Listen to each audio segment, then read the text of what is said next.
What it do, what it do, what it do. It's your boy Big Vibe Opinion back with another live video. Make sure you hit that like button. Make sure you hit that share button. And most importantly, make sure you sub to the channel. Turn on that post notification bell so that you be notified each and every time that your boy Big Vibe is going live, man. With that being said, let's get into this intro.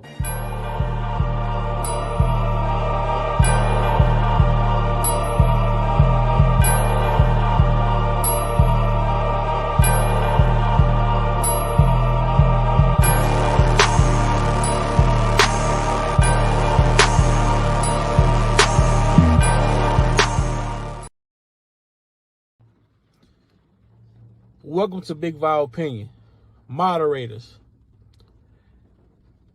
with my permission, any negativity in the chat should be hidden from this channel. This channel is a negativity-free channel, drama-free channel, and we are here to push the message out. We will not be distracted. So with my permission, any negativity in the chat should be hidden from this channel. Welcome to Big Vibe Opinion platform. And I just really want people to know, I appreciate anybody that's helping me. I appreciate anybody that's helping me. A lot of people have been there for me. I just don't want people going back and forth, being mad at each other because one person did this for me and another person did that for me. That's what the devil wants. He wants to cause confusion. That's what these people want. They want to cause confusion. And confusion ain't gonna do nothing but keep me in here. But the real thing is lifetime. As far as quick on lifetime, as far as lifetime is concerned, there are real people, real women out here really being abused, really missing. They're really missing. They're really chained up in basements. I've been in here 4 years. I haven't seen one person that was ever chained up in a basement come forward for anything. But I tell you one thing, before Lifetime came out, I was minding my business. I was in the studio. I was working with celebrities. I had tours. But when Lifetime came out, all of that went away. Meaning, before Lifetime came out, I had no charges pending against me. Nobody had went to a radio station or had went to, a police station. It took a year to put together Lifetime. If all of the things they said I did on Lifetime were true, it only take a minute to go to a police station. But when there's a crime committed, you don't go make a movie on it. You go to the police station. Nobody had done that.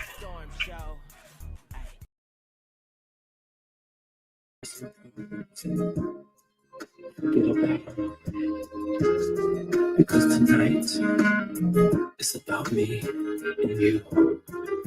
No saying love, no patience, no two-way, just us. No phone calls, no messages, no family, no friends. I just wanna be alone with you, alone. I just wanna get it on with you. Yeah, do it not give up. Here's what I wanna do, baby. I just wanna take the time tonight, holding your body tight, keeping you warm. Nothing close like this. Nothing, no. You feel it, I just wanna take the time tonight, holding your body tight, keeping you warm. Yeah. No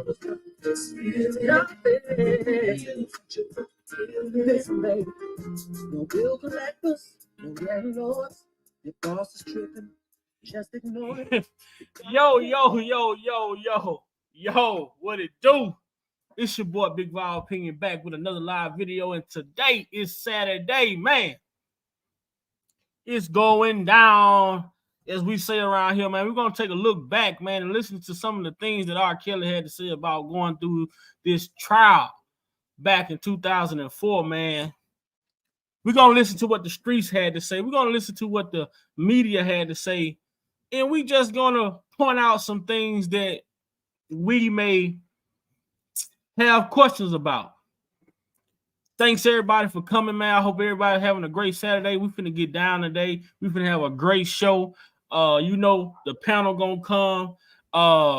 Thanks to all the people who's been watching the last live video we did, the replay gang. Shout out to y'all. Shout out to everyone in the comments, you know, thanking for the saying how great the commentary was, man. I really appreciate y'all. Cause I'm telling y'all, man, I try to bring quality content when I come on this platform and talk to you guys and give you some of the information that I find to be interesting, and I know you all would like it. So I want to say thanks to everyone, man. Thanks to everyone. Y'all can support the channel by Big Val Opinion, Cash App, or you all want to send a super chat, a super sticker. If you have any information that you would like for me to go over or questions that you would like for me to try and get answers to, feel free to email me, bigvalopinion88@gmail.com. With that being said, we finna get into this commentary. I hope everybody's having a blessed day. Let's keep Kels in your prayers, man. Let's keep the Bungie Law Group in your prayers. Let's continue to be positive, keep thinking positive, putting out positivity, and we will get positive results. With that being said, let's get into the show today.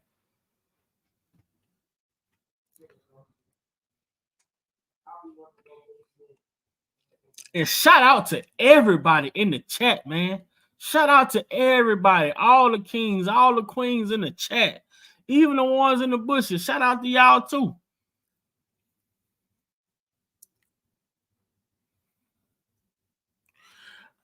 My first video I want to start off with, I want to go down to Polk County, Florida, man. I want to go down to Polk County, Florida. And I want to listen to Grady Judge, man. Let's go back and listen to what Grady Judge said 6 years ago.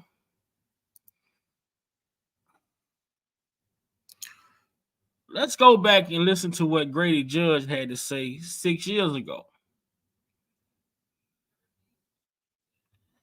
No. We're going to start with the long video.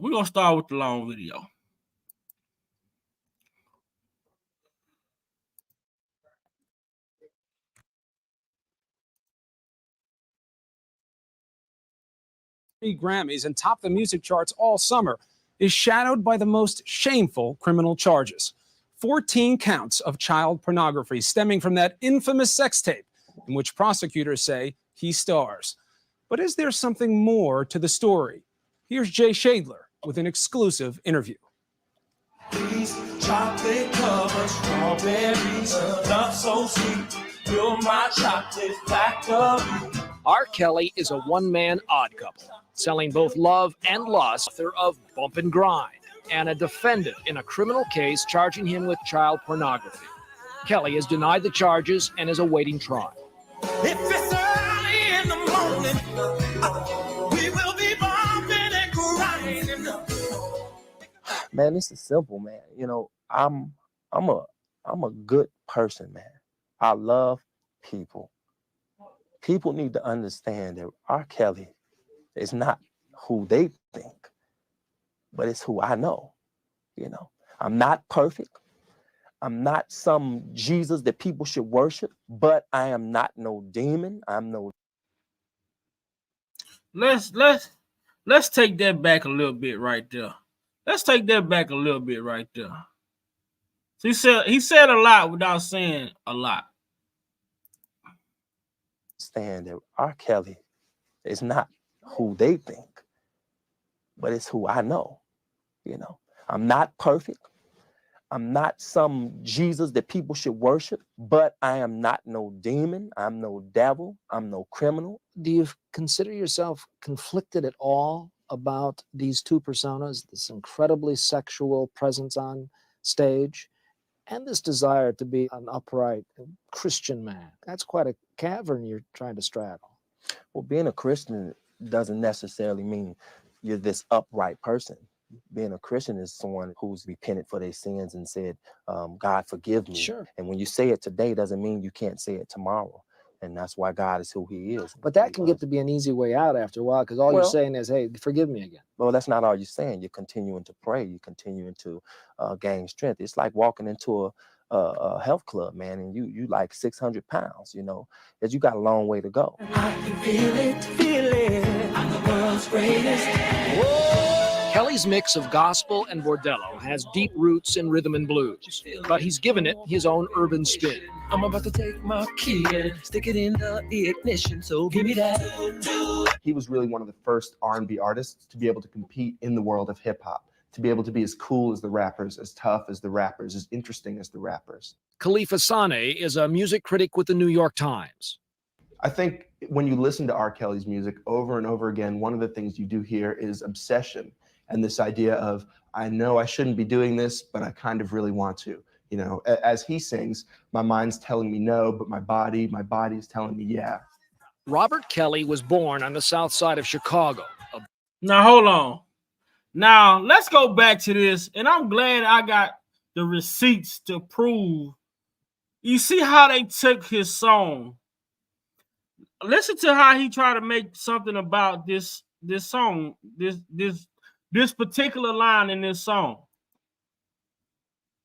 The world of hip hop, to be able to be as cool as the rappers, as tough as the rappers, as interesting as the rappers. Khalifa Sane is a music critic with the New York Times.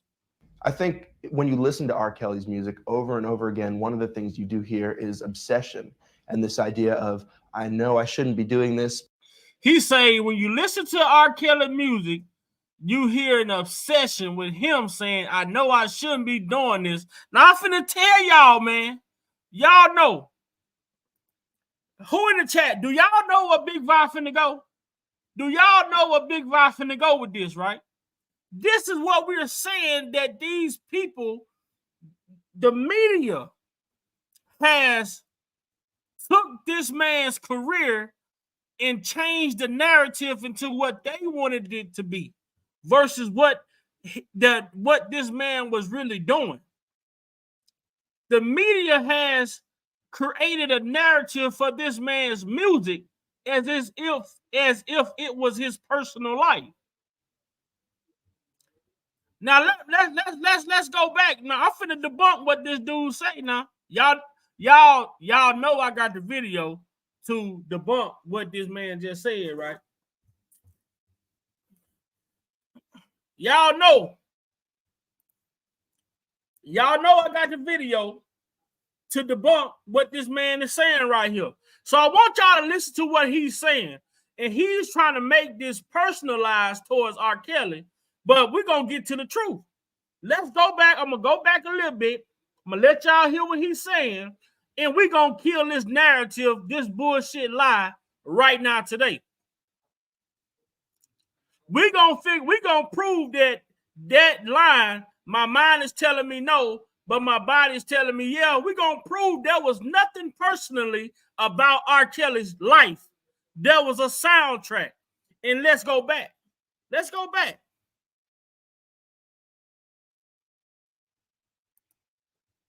To be able to be as cool as the rappers, as tough as the rappers, as interesting as the rappers. Khalifa Sane is a music critic with the New York Times. I think when you listen to R. Kelly's music over and over again, one of the things you do hear is obsession and this idea of... He said you hear obsession. He said you hear an obsession. That means for a person to be obsessed with something, that means it's a personal thing. When you hear the word obsession, that means this is a personal problem that someone has. Someone has an obsession with something. That's a personal problem. But we finna get to the truth. We finna kill this shit right here. Khalifa Sane is a music critic with the New York Times. I think when you listen to R. Kelly's music over and over again, one of the things you do hear is obsession and this idea of, I know I shouldn't be doing this, but I kind of really want to. You know, as he sings, my mind's telling me no, but my body's telling me yeah. Boy, you know you done fucked up, Khalif. Khalif. You know you done fucked up, Khalif. Khalif. You know you done fucked up, right? Let's see what my mind was telling me no, but my body was telling you yeah. Let's look at it. Me and my brother both, everything starts with music for me. So A&R'd the whole album or whatever, you know, like but you know, like a lot of the tracks, like personally, and I remember the thing that hurt me the most, and I'm gonna air them out right now, is Jive Records, Barry Weiss. We made a deal that R.Kelly, this is before R.Kelly was really big. He only had one album out. He's gonna give us an original track for the soundtrack. So I flew to Chicago because R.Kelly and I, our attorney, business manager, was the same guy. Gave him the Menace VHS tape, and the next day I came back and he had a song for me that he wrote to Menace. And I listened to this song, I go, oh shit.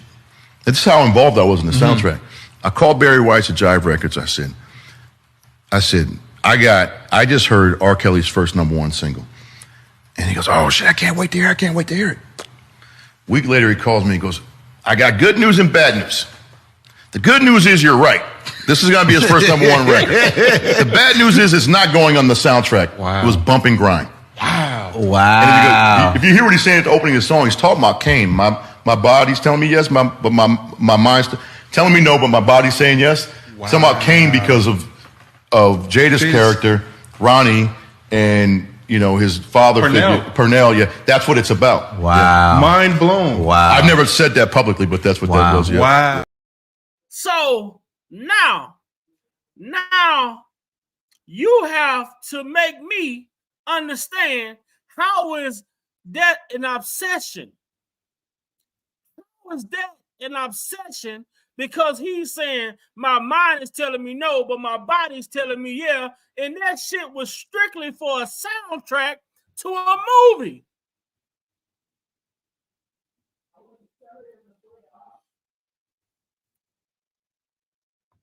That was strictly a soundtrack to a movie. So how is that an obsession? How? This is how false narratives get spreaded. The man done a soundtrack and he created the song based off a scene that was written into a strip for a movie, and you got music critics out here using this shit, saying that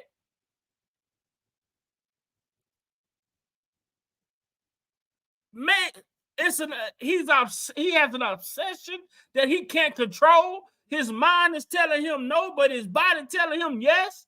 And here it is. You got the man who was responsible for the soundtrack of the movies Menace to Society, who comes out and tell you that the line that R. Kelly said, my mind is telling me no, but my body is telling me yeah, was pertaining to a scene in the movie? How the fuck is that an obsession? You gotta make it make sense. But when you got music critics like this and other people who's preying on someone's demise, they take and spread lies like that, and we know the lie is more entertaining than the truth, so the lie is going to reach farther more than the truth will ever go. But the truth will prevail in the end.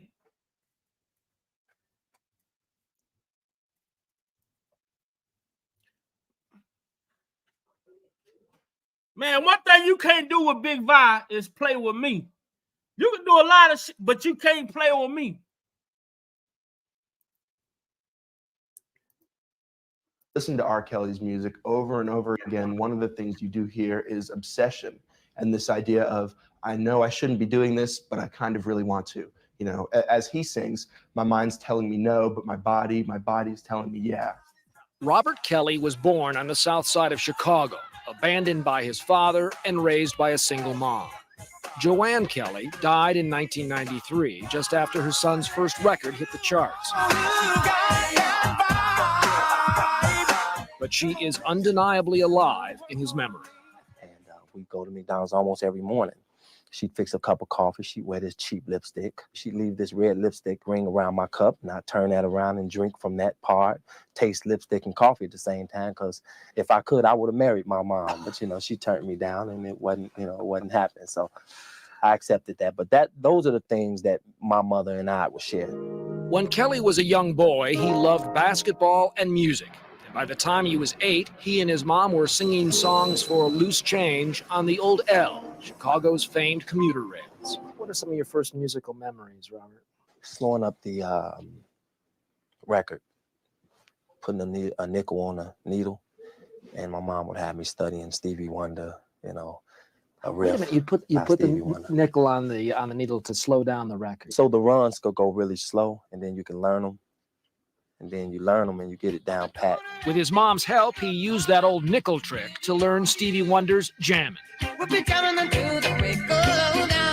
She said, once you learn this jamming, this little riff right here, you know, you can learn anything. And there's a part that goes in his song.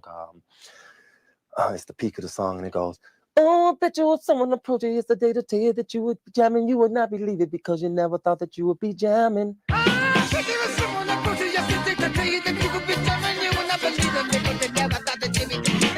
And it's really fast the way Stevie does it. So once I got that, I was like, oh man. In 1984, Kelly won his first talent contest, but perhaps more importantly, got his first intoxicating dose of adulation. And then when I opened my mouth, oh, so long for this night I prayed. As soon as I said that, the crowd went up. You know, high school kids, it's like, if you got a little bit of talent to them, it's like, wow. Girls were screaming, guys was woo, woo, woo. And I won, you know, and right there was like Peter Pan being bit by the spider. You know, he became Spider-Man. So I was like, wow, I don't get this kind of love on the basketball court. I got to be honest with myself. So by the early 90s, word of Kelly's remarkable talents had reached music executives in New York, and his career took off. See, I know there's somebody breaking out the champagne. Not only was he winning awards and writing his own hits, never thought that love could be so kind. but mainstream artists like Celine Dion were vying for his golden touch as a record producer.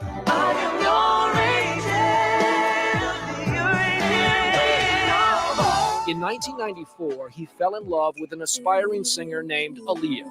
I don't mean to be bold, but I gotta let you know, Aaliyah's gotta. You see how they do these now? He fell in love. This is all the assumption. He fell in love. He fell in love with her just because they had a working relationship. But this is how you put these narratives out there, and of course, you're going to come out and say he fell in love. Now, people are not looking at their work relationship as work now. They're looking like, oh, hold on. Well, it may be something to this. But you see, this is what happened when you put out a narrative about someone, and now that narrative carries an image when you see that person. So if somebody come out and say something negative about you to someone, and when them people see you, they're going to see that negative thing that they were told versus looking at you for who you really are. That's what happened when people put out these narratives on you or put out these lies or anything like that about you. People can come out and say that you're a nice person, and someone see you and they come up to you as if you're a nice person and you might be an asshole. This what happened when people go out and spread and give people a false pretense about who you are. This is what happened when people gives you false pretense about who someone is. Now, when you see that person, instead of you judging that person for who you see, you judging that person by what you heard. And is that fair? That's not fair to you, and it's not fair to the person. Because you can bring tension into a conversation unknowingly. You up here want to be aggressive with somebody because somebody told you that they an asshole, and that probably was an asshole with this person because of something that person did. We hear this shit all the time. Family can fight. Brothers and sisters can fight all day. But when it comes to somebody on the streets, we're going to come together and whoop their ass. It's totally different. But this is something when people put a narrative out about you, people tend to not even give you a chance. They go based off of what they've heard.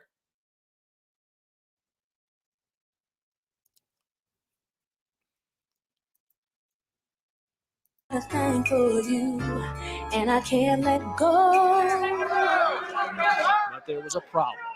Kelly was 27 and Aaliyah was 15. Their marriage certificate falsely shows her age as 18. You loved her? Yeah. Yeah. Are you uncomfortable talking about her? Not really uncomfortable, but just very respectful. That part of the story is of interest because first indication that Robert Kelly might be interested in very young women. Mm-hmm. That's why Well, that's it depends of on interest. who's interested in that story. Of course, a lot of people were interested in that story, especially when word broke that the two had secretly married. You tried to hide that at some point, that you didn't get married, but you did, right? I vowed that I would not even discuss any of the past. My thing is this, right? My thing is this, right? When it comes to this is my thing when it comes to this secret marriage shit and the family getting annulled and all this shit. And shout out to my boy Q Nundrum, man. Q Nundrum, if you listening, man, shout out to you. Because Q Nundrum said, even no matter what you do that involves the court of law, everything comes with a docket number. So if there was an annulment or anything, there's a docket number where the court was motioned. There's a docket number that says something took place, whatever it could have been. If they had proof, an annulment is proof.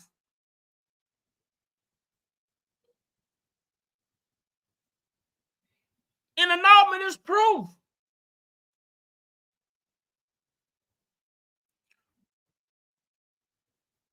So my point is, why wasn't he charged?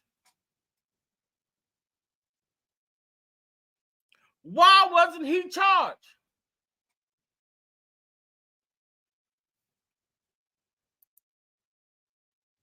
But there we go with these narratives, man. And people are so lazy to the point to where they will listen. Man, I'm telling you, when it get to that point, when people dislike you to the point to where they will believe any fucking thing without using common sense, you're living in a dangerous place. We're living in dangerous times right now amongst people. When people will believe anything without even fact checking, without even questioning shit. I'm not the type of person, you can't come and tell me anything and I believe it and run with it. No. Man, I've heard so much shit. People tell me stuff all the time. But I'm still not the type of person, just because somebody tell me something, I'm finna take it and go run and tell somebody else without having the facts to prove it myself. I tell y'all all the time, the channel is Big Val Opinion. I don't ask none of you guys or ladies to believe me, but go and question the things that I put out. Go and look for the things that I put out. Go and see these things for yourself. I want you all to be able to go and find the information and read it for you all, for yourself. Don't believe Big Vi. Your confidence in yourself is way stronger than your confidence in Big Vi. I'm just gonna put you in the right direction you need to go. But just don't repeat what you hear me say. Go and read it so you can know for yourself.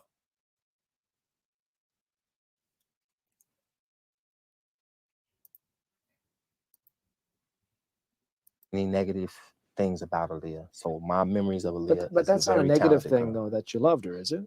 Oh, I already said I loved her. In 2001, Aaliyah was killed in a plane crash. Her funeral procession included a horse-drawn carriage and a white coffin.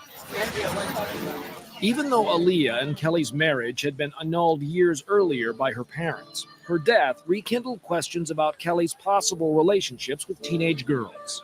Do you think that it is immoral for an older man to have sex with an underage girl? Rephrase the question. For an older man to have sex with an underage girl, someone under 17, Do you view that as an immoral thing if they're in love?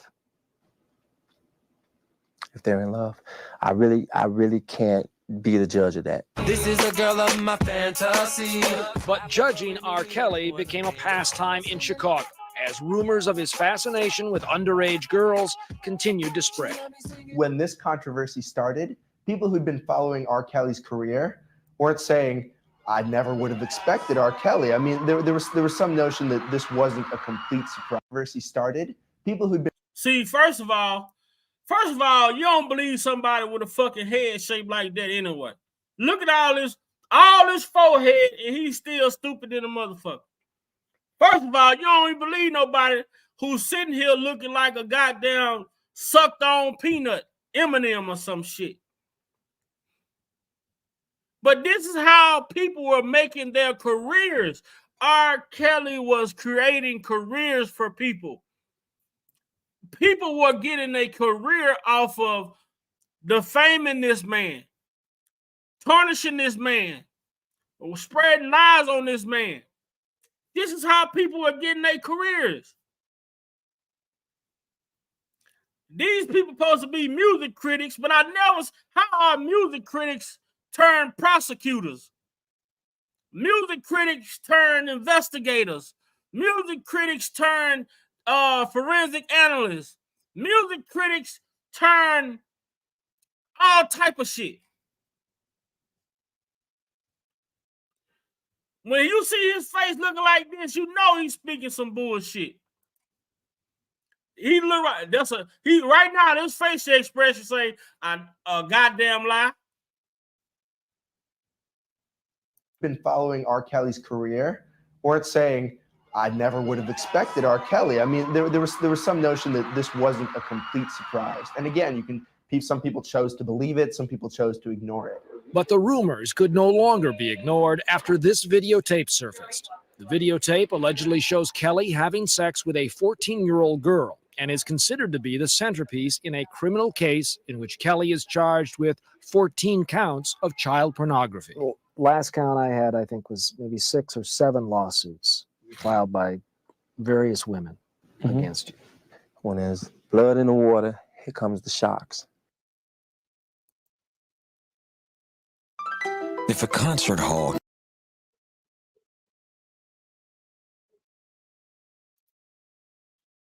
tape that could send him to prison for 51 years. His life and his defense in his own words. Primetime Live returns after this. Primetime Live returns with Chris Cuomo. We continue our look at Jay Shadler's exclusive interview with R. Kelly, the only one since he was charged with crimes that could send him to prison for 51 years. And it's so crazy, right? You see Chris Cuomo and one of his brother charged with sexual assault crimes. Recent, his brother Andrew.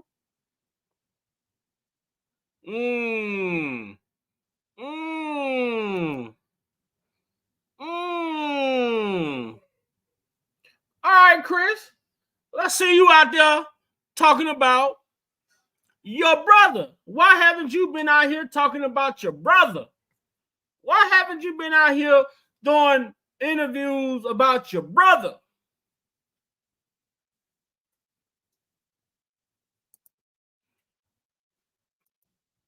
I was in a cab on the way over here, and the cab driver, I said, I'm doing an interview with R. Kelly. And he said, oh, I've seen him on television. Mm-hmm. I like that music. Mm-hmm. Pause. And then he said, something about child pornography with that guy. Mm-hmm. Mm-hmm. I got to look at that like I look at everything else. When people say things about you, when people down you, which I've been down for my lyrics in this business. Tickling and teasing, doing that little dance. Girl, you make me lay you down and give it to you one more again. Sexual movements on stage. Sure. I've been down for a lot of stuff. And when you become famous, unfortunately, life becomes a stage. You know, and so you have to be this perfect person, which I can't do it. Of course, the issues shadowing Mr. Kelly are not about perfection, but criminality. In February of 2002, a reporter for the Chicago Sun-Times received an anonymous phone call directing him to go to his mailbox. In it was a 27-minute videotape allegedly showing Kelly having sex with a 14-year-old girl. Now, you receive an anonymous phone call. How? How conveniently doesn't that seem to be targeted? Doesn't that seem to be targeted? A journalist, you receive an anonymous phone call directing you to go check your mailbox, and how conveniently you were informed to contact Sparkle.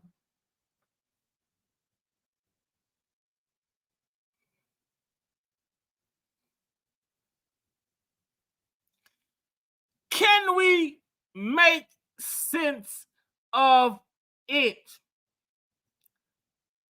How do someone know to call you in particular, tell you to go check your mailbox, and also that leads you to contacting Sparkles?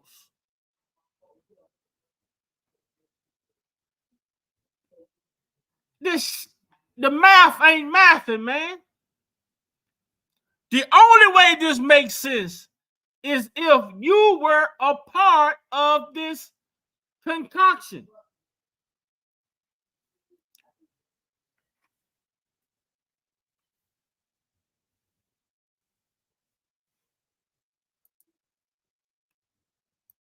Though the actual identities of the man and girl on the tape are still a matter of dispute, the state of Illinois was confident enough in this piece of evidence to charge Kelly in the spring of 2002 with child pornography.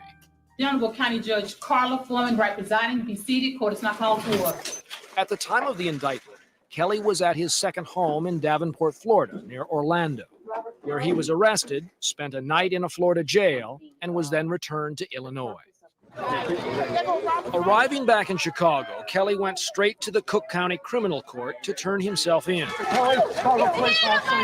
I need to advise him of his rights. But even before he got to the front door, he was abruptly pulled aside, arrested again, and read his rights. You understand that anything you say can and may be used against you? He knows that I'm his lawyer. He's not going to make any statements. You understand that you have the right to talk to an attorney before we ask you any questions. You understand that? You're every little need. Within hours, the three-time Grammy Award winner had 21 counts of child pornography charges on his resume. He pled not guilty to all of them. I'm just looking forward to my day in court. Significantly, he could not be charged with statutory rape because the young girl the police believe is in the video has repeatedly denied that it's her. What's more, although the state of Florida also... She has repeatedly denied that it was her. Well, we do also know that, let's get to it. Let me see if I got it. Let me see if I still got it here. Okay, yeah. Okay, so right here. It says, despite possessing the tape and having known about the allegations of decades, the government declined to bring charges. Indeed, it declined to do so on multiple occasions. October 3, 2005, FBI ROI closing the Kelly investigation. Again, 5/31, 2018, FBI ROI closing the case file on new accusations against Kelly. Instead, it did nothing while being fully aware of the allegation and possessing evidence for decades. As a result, they let substantial pieces of evidence get lost in time. So we know that Section 8, we know that she testified numerous times to the grand jury, denying that it was her on the tape.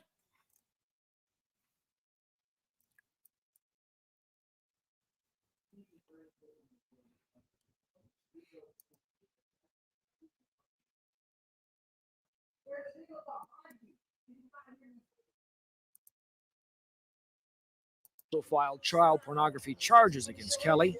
Those charges have all been dismissed, and the Illinois charges have since been narrowed to 14 counts. Still, a conviction on any one count could put R. Kelly in prison for at least 6 years. If he's convicted on all counts, the maximum would be 51 years. In addition, there's been a handful of civil lawsuits by women against Kelly. You've settled some of these lawsuits out of court, right? Can't talk about it. Even the ones that are not in trial anymore? I can't talk about it. Now, let's get to these lawsuits, man. We're gonna come back to that. We're gonna come back to that. Let's get to these lawsuits, man. But y'all know Big Vibe, man. Let's get to these lawsuits. What up, Unc?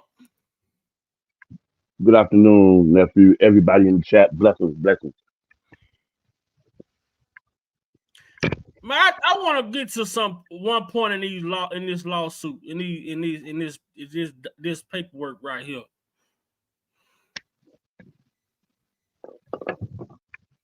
Let me find it. All of these women. Now, how conveniently, I want to ask y'all something.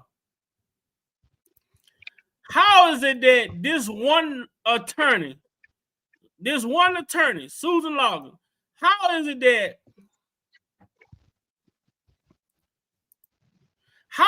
she was representing majority of these women?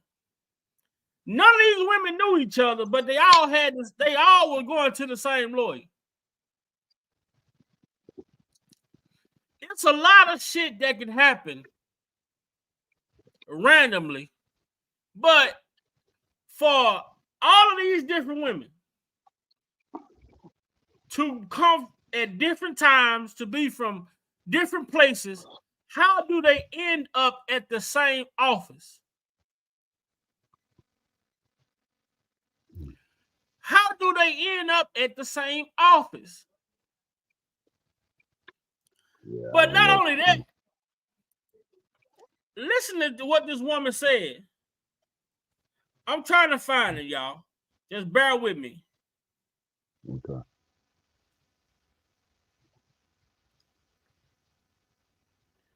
Hold on.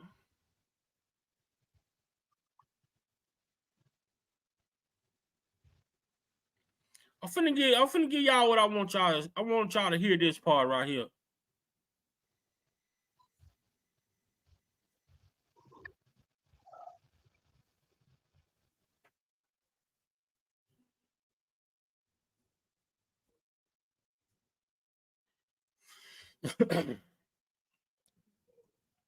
Let me see if the prosecutor in Kelly trial has cited 4 federal cases to support the argument that a non-disclosure agreement should not prevent victims from speaking out for the public good, including a ruling against Cosby in 2016 after he sued one of his victims, Andrea Constant, for speaking with prosecutors. As a resort, 2 alleged victims whom Loggins represented have testified in Brooklyn.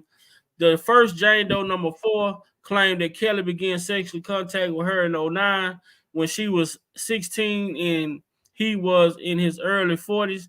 She told the court, I got a lawyer because I wanted to press criminal charges against him, but she never did. You got a lawyer because you wanted to press charges, but you never did. Instead, Logan stuck to a $1.5 million settlement with Logan struck a $1.5 million settlement with Kelly's attorney in exchange for a non-disclosure agreement. The court also heard from Courtney Wilson, a former associate with Logan's firm, who conducted Jane Doe number 4 intake. The other alleged victim, Jane Doe number 11, testified that she began a consensual sexual relationship with Kelly in 2001 when she was an adult, and that he knowingly gave her whatever. She said that she's also hired Loggins, and the lawyer reached a cash settlement with her with Kelly in 2004. At least 2 more of Loggins' former clients are cited. Come on, man, how is this woman representing all of these different women?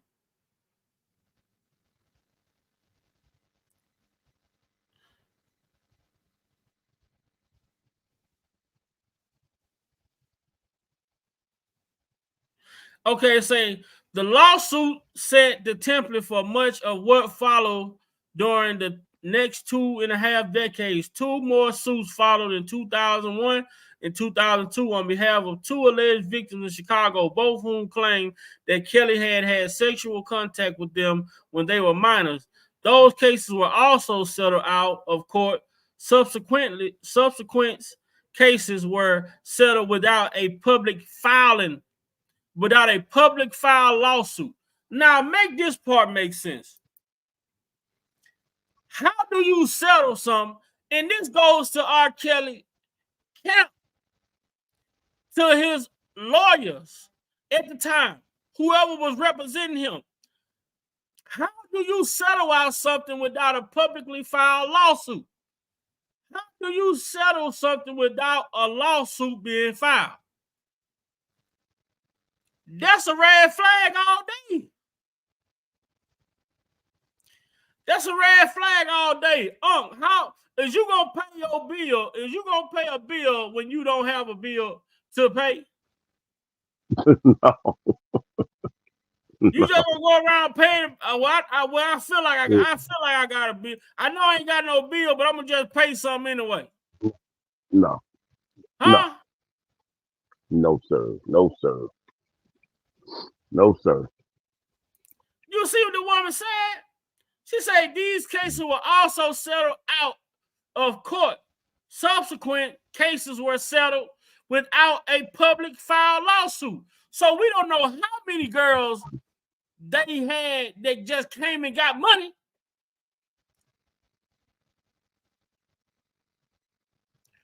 We don't know what we don't know if she was just calling saying, I got somebody here, but in all reality, there was nobody. You just sending whatever she asked for. Oh, she want $1 million, right. You send 500,000. She want $1 million, you send 250. You just sending money. Like, that sound like a business exchange.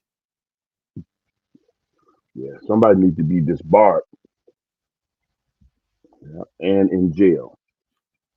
You gotta make how you paying something without a publicly filed lawsuit.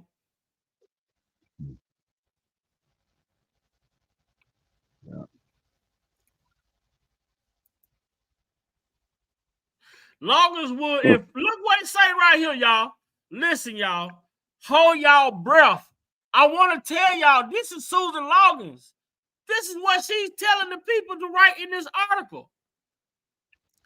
It says that Loggins would inform Kelly's lawyer of her client's claim and then negotiate a settlement between the 2 parties. Why aren't Mr. Kelly being informed?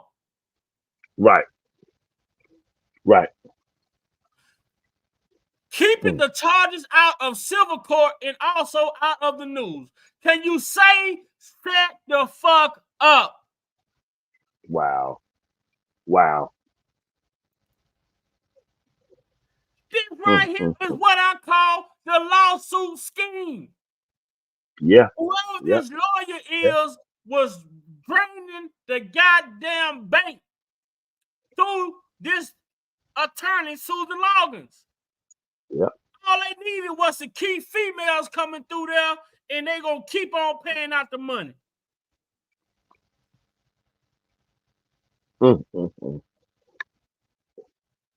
This is what you call a lawsuit scheme. And this is this woman telling the world what the fuck was going on. Whoever this lawyer was for Mr. Kelly at the time was fucking robbing them blind. I don't give a damn how rich you is. If someone just giving away your goddamn money, you gonna soon be broke.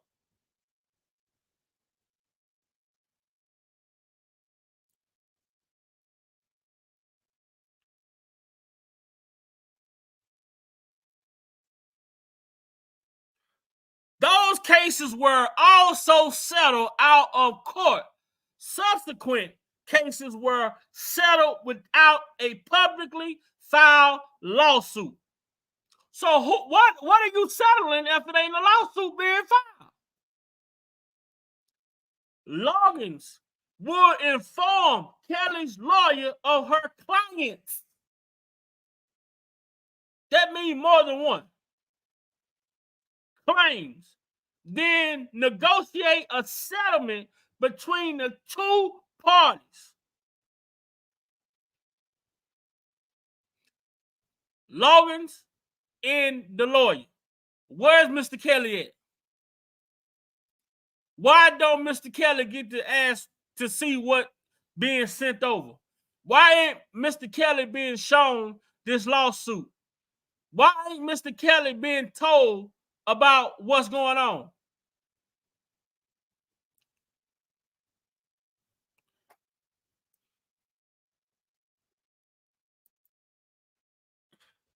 Man, one thing you can do with Big Vi, you can play, you can do a lot of shit, but you can't make me, you can't just tell me any fucking thing, and I'm gonna go back out here and repeat it. Right. You gotta make this shit make sense. How can I not file a lawsuit against you? You think you gonna call Walmart and say I slipped and fell in your store and they just gonna give you some money? You see that footage. Let's look at that footage and see what happened. Vote, what's up? What's up, Prophet? How you feeling tonight, Muse? What's going on? Big Vibe, what's going on? Chad, how y'all doing tonight? Oh man, I got foots in everybody's ass today. Hey, I came up out of a power nap and looked at my phone. I'm like, oh shucks, nephew live. Let me grab the headset. Hurry up, hurry up. Now I'm gonna play the last part of this video that I was showing, but I want y'all to hear how this guy who's interviewing R.Kelly almost. I'm gonna say almost. He tried to Gayle King, my boy. Let y'all hear this shit. He tried to what, nephew? He tried to Gayle King, my boy. Oh yeah. Well, yeah, maybe Gayle King got her strategy from him. Yeah. I don't know. He should have been sitting there like that woman Tabitha, Caucasian lady Tabitha was interviewing Pac, and Pac's lawyer was right there in the room, and she tried to ask him some questions like that, and the lawyer spoke up right away. You know what I mean? Right away. And she was like, well, I'm trying to, and the lawyer said it again. Well, the man is on, and she backed up and shifted gears and got off that. You know what I mean? That's how that demonstration should have went. He should have been in that with not only his lawyer and his PR person. He should never been in no interview by himself. Ever. Wait till you hear this shit right here, though. I want y'all to hear this shit right here, because this dude right here, he's finna really just show you this. The guy that's doing the talking. You could tell who he's been listening to, the media and whoever his boss is, because he's gonna try to twist Kel's up, and Kel's gonna give a damn good.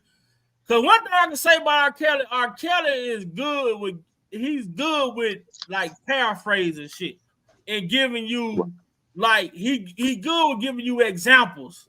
You know what I'm saying? Right. This guy gonna try to twist him up, but a person that looking at R. Kelly for R. Kelly and not taking what we've heard in the media as to be face value, we can understand what he's trying to interpret to us.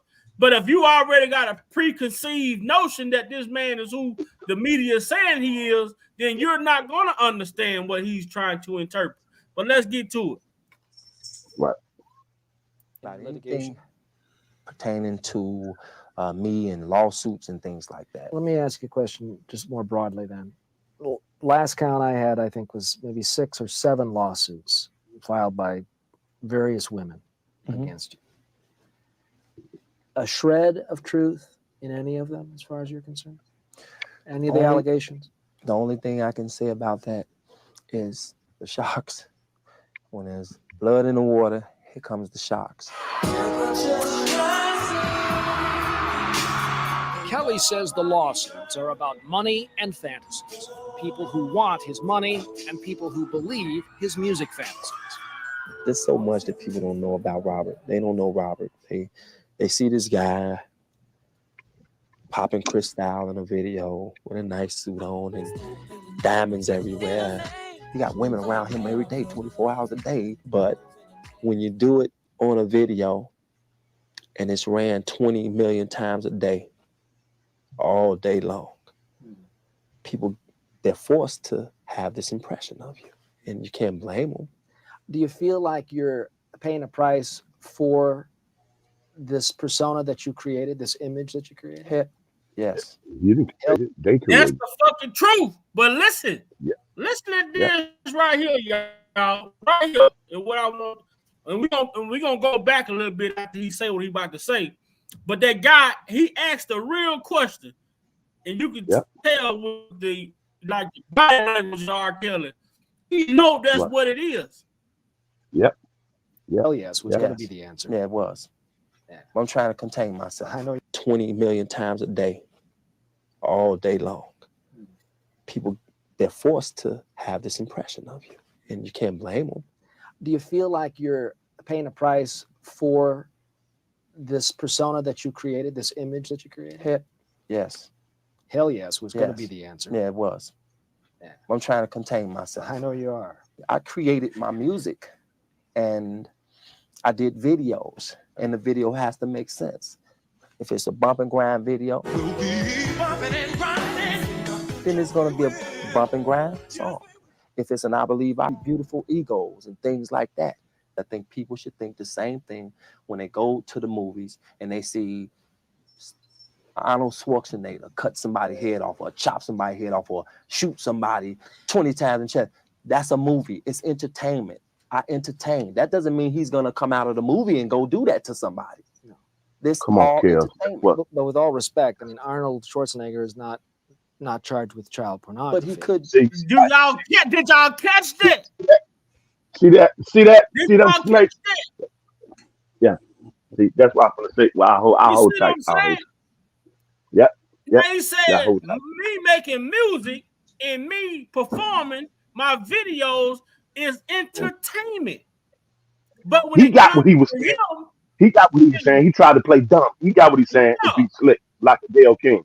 He understood exactly what Kel was talking about. He understood that. He played the hell out of crazy, man, on that one. Right. Here's the thing. Do each one of you, nephew, do you have it provoked? Do you have it? Do y'all have that clip of Tupac outside of the courtroom with the white shirt on? On my life. On my life, and the respect I have for Big Vac. I'm telling you that particular short clip of what Pac was saying exactly what's going on with this man right here, Mr. Kelly. And I can blend the two and show you. And I guarantee you, people in the chat eyes will be open like, whoa. Something that Pac said that was so crucial that explains to you why there is so much attention on this one human being across the four corners of the globe. And Pac said it out of his chest and out of his forehead. But people wasn't listening. They wasn't getting it. Big Vi just alluded to it when Big Vi just said, and I get back on this point, that if you already had a preconceived idea already going in, then whatever the propaganda is, you're going to embrace that and look at it's the truth of the gospel. And not even care about fact checking anything. Because people believe if they put it in the news and they keep playing it, like Kel just eloquently said, if they keep playing it, then it must be true. We don't fact check anything no more. We let ourselves be led right off a cliff with the media. But we have some of these OGs in the journalism game. They fact check, you know what I mean? Bill Curtis and Walter Jacobson, you know, Tom Gohart. We have some real people who really fact check and what's unbiased. We don't have that anymore on the planet. It's gone. Are you back? And shout out to the chat, man. Shout out to everybody in the chat, man. I love seeing you guys and ladies engage with each other, coming in, being respectful, man. This is what make the platform so wholesome, man, because everybody can come in and get in the chat and converse with one another and be respectful towards each other. And that helps make the show go smooth when I don't have to pay attention to the chat and look over and see people getting out of line with each other. So shout out to you all in the chat for the respect that you all have for each other and also for the platform. And to get back to this, Kale's really like he telling the people they have took my music and gave it my personality. Versus when you go to a movie and you see Arnold Schwarzenegger or any other movie, you don't take those guys acting in those movies as this to be their real life. Y'all look at it as just the movie. So why can't I be judged on the same pretense? But that doesn't fit the narrative that they want to create. That's why earlier when I was telling y'all, when this guy said R.Kelly had an obsession, when he talked about my mind is telling me no, but my body's telling me yeah. And then you go back and look at the video of the guy saying, well, that was for the movie Menace to Society. R.Kelly was talking Correct. about the scene in the movie when Ronnie Right. and Kathy was having feelings for There each you other. go. But this There you people, go. the journalists and the people in the media is using my mind's telling me no, but my body's telling me yes to say he can't control himself. Right. And Right. it had nothing to do with this man personally. No. And he said before that what how he said it provoke you and J Rock know. He said I'm at my best when I'm wanted or When I'm needed. wanted or needed, yeah. And then he says that's how he comes up with when he said with the Isley brothers or somebody stopped him or something and he had to leave the gym, go to the studio, and within a couple, he said, man, give me 15 minutes or 20, something like that. And then Kales came up with the song based on the incident, the individual, and he's just been using that format and just using that format. And that's how he did. It had nothing to do with him. And Well, you that's know how they he come sent up him over with the song. a movie strip. Hey, we want you to do the soundtrack for Menace to Society. We're gonna send you over movie strip. Chaos, right? I can see Chaos. Well, send me over a couple strips, man, so I can kind of see what the movie is entails of the movie. You know what I'm saying? So I can create a song. And the song, the song he created, when you go to that scene in the movie, it makes perfect sense. You know what I'm saying? And You remember look what the at Hughes I brother believe said, I can nephew. fly. Send it over. What he say when Michael Jordan called him when they did I Believe I Can Fly, he went hung around Michael Jordan to get inspiration to make the song I Believe I Can Fly. So you hear everybody that worked with him and everybody that he worked with say how he takes on their persona and create the music as if he was them. You know what I'm saying? This is what we find when we do our research and when we go and fact check and vet information versus listening to the media saying, oh, this nigga crazy about little girls. He can't stop. You know what I'm saying? But understanding that we give this man a fair chance to try and understand who he is versus what they tell us he is. And Pac did that same thing. Pac talked about when he did Busher. Pac said he stayed in that character. Even when he was off the set, he said he stayed in that character. He really embodied the character. That's what made it. It was so. And then Pac's similarity was speaking of no nonsense. You know what I mean? Issues with your father. He was able to take and extract those experiences like that and really embody it. So now when you see it on screen, you're like, whoa, but yet people, public wide, and it was spoken around some journalists and TV media, they really thought that's who Pac was. And they start to judge and pick at him and come at him like that because of that. The same similarities with Kel. Same thing. Remember what the Hughes brother said. That I guess he said the lawyer or his some other person with the same people of Kells, and he said, "You right." He said, "I got good news and bad news. The good news is you right. That is his number one song, but that's not going on the soundtrack." And it wound up going on Kells' album, and I know they regretted that. You know what I mean? Afterwards, when that song blew up and did the numbers that it did, you know what I mean? I yield back. You ain't lying though. Yeah, Number, yeah. But if numbers y'all ain't can never play that tell clip, one lie. you can play that clip, that piece when they asked Pac and they was coming at him. I like, then why are they coming after you? Why is this happening to you? And the answer that Pac got to me was staggering. Gave me chills. Provoke. It gave me chills. And that is what they do. I can't even articulate it the way Pac do it, and I wouldn't dare not touch it. But that's the answer. That is the answer. If you hear what Pac said and his explanation there, and then as he was walking away with Big Stretch, Pac telling you exactly why they messing with him. This is what they do. What's going on, and a lot of these other artists, why this stuff is happening to them, and whatever artistry arena that you in, it's something that's going on. It's one particular thing.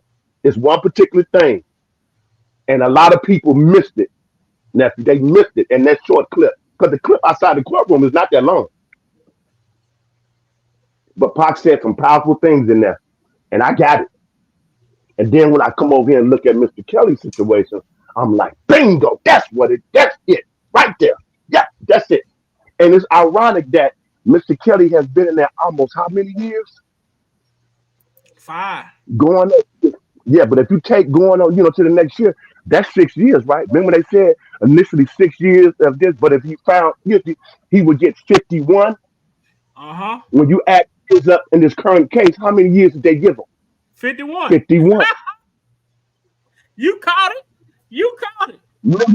Remember, I told you so. I said that other day, and that's when you came back. So you say, well, so you saying that the 2008 trial was the blueprint for exactly. Yeah. So somebody was on fire doing the 2008 trial when he got acquitted. Somebody was pissed. Let me run that back for the people right quick, because that's exactly what just happened. Let me run that back. Yeah. Let me run that back. Hold on. Let me see.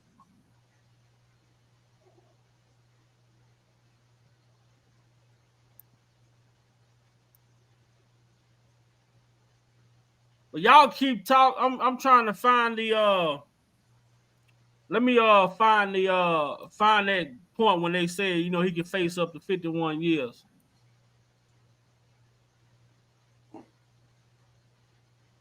Oh yeah, they was on with that one.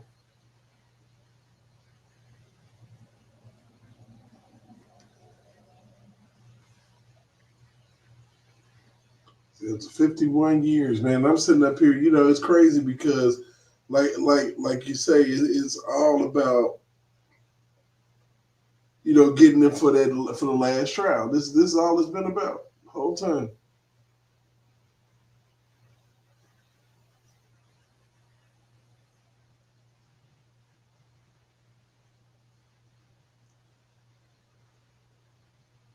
That's true, Stephanie. That's true, Stephanie. I agree. Yep, that's right.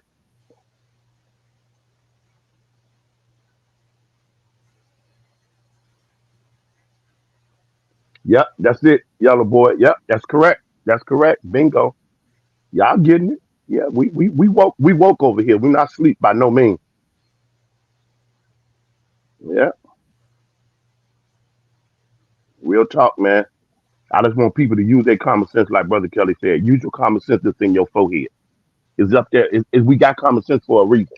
It's not just to be taking up space. And also, Uncle Book, I let people know, don't let no other media outlet or no people who are in high position tell you how to think. I'm here to tell you, boy. That's what it is now. That's all the social media thing and Facebook and Instagram, all of that. You can't be on that speaking this real truth and bring awareness like that, man. They'll flag your page. Somebody come up and talk about it's hate speech because you expose it. Hey, Now here you go, y'all. Everybody in the chat, man. Y'all make sure y'all get y'all goddamn screen recorders ready. Get y'all screen recorders ready. Share this shit. Share this out. Because this right here is something that is. Make sure y'all hashtag, share this shit on Twitter, hashtag Bun Jean Law Group, Instagram Bun Jean Law Group. Put this shit everywhere. Because isn't it so ironic that this man said if convicted on all counts, R.Kelly could be facing 51 years. And this was in 2004. Now you go back and you see that New York gave the man 30 years and Chicago gave the man 21 years. Yeah, with 30 of it ran concurrent. 30 plus 21 is what? 51 all day. Hold on. Boy, look here, man. They just gonna dance in our face? That's what they've been doing, man. With Chris Cuomo. We continue our look at Jay Shadler's exclusive interview with R. Kelly, the only one since he was charged with Cuomo last night. Prison for 51 years. Interview with R. Kelly, the only one since he was charged with crimes that could send him to prison for 51 years. Interview with R. Kelly, the only one since he was charged with crimes that could send him to prison for 51 years. Now let's let that marinate. Let's let that marinate. Chat family, what y'all think about that? Man, that ain't no coincidence, bro. Chat family, what y'all think about that?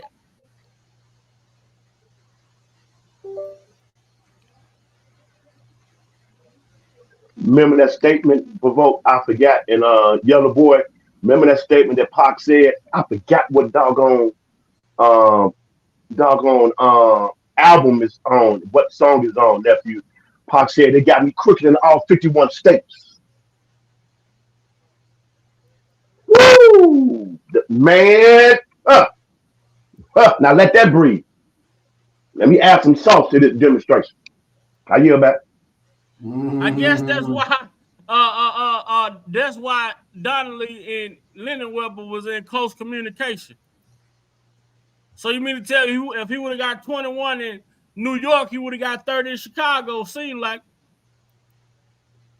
But the ideal number was 51. When we say this shit go all the way back to 2002 to 2008, everything we just witnessed in the past, all this shit, man, how is all of this shit connecting dots, man? How is it all connecting dots? This man said if this guy was convicted of all crime, all counts, he could face 51 years. He go to New York, get 30, go to Chicago, get 20 with one more year ran, one more year added. With the 20 years ran concurrent to the 30 with a year added.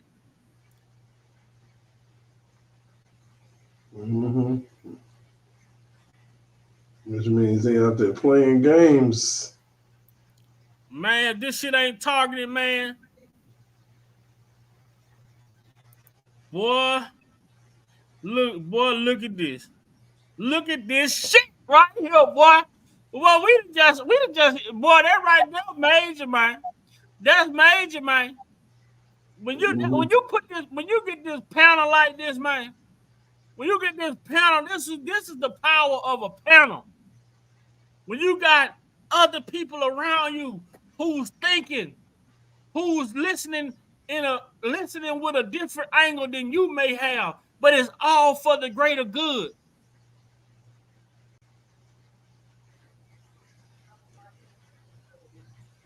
Man, that was a hell of a goddamn catch, man.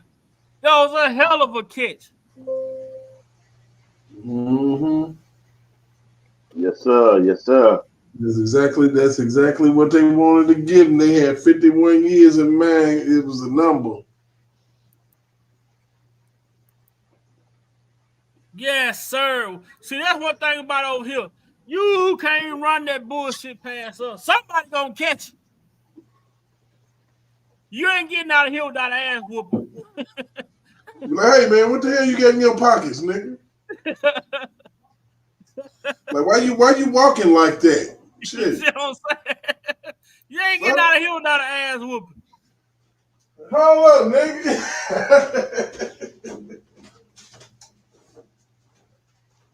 You walking too fast. You looking back too much. You goddamn too jittery, man. Something ain't right. What the fuck you done? So let's get on into the next video, man.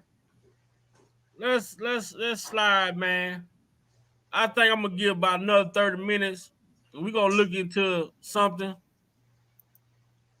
And we're gonna break it down. But y'all know how we do it, man. Derek, what you doing tonight, man? You going live tonight? I'm thinking about it. I'm thinking about it. Man, it sounds like a hell of a piggyback and add on. Oh yeah, we might have to go ahead and get with it, man. You know, it is what it is. You know, All I ain't right. got no problems with it now. You know, I ain't got no problems with it. Right. All right, let's go. Let's go, man.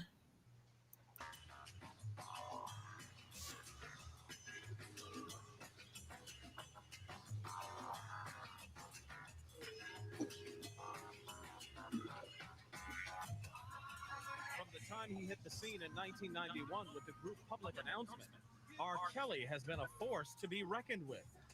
He's become one of his time's most prolific singer-songwriters, but just like Marvin Gaye, one of his musical influences, Kelly tries to balance a talent that creates uplifting songs like the now classic I Believe I Can Fly, with raw and sometimes raunchy hits like Bump and Grind. The performer is said to share another dubious tie with Gaye. Kelly has been rumored to have romanced underage girls. The whisper started in earnest around 1994 when word was out that he had secretly married a 15-year-old then upcoming singer named Aaliyah. After constant denials from both parties, it was later revealed that the secret marriage had been annulled by a Michigan judge months later. Yet, that seemed not to be an... Now make that make sense, man. Stupidest shit I ever heard. Make that. How can a Michigan judge annul a goddamn marriage that took place in goddamn Chicago? They piss it in your face and say it's lemonade. So y'all just hear a Michigan judge annul a marriage that took place in Chicago.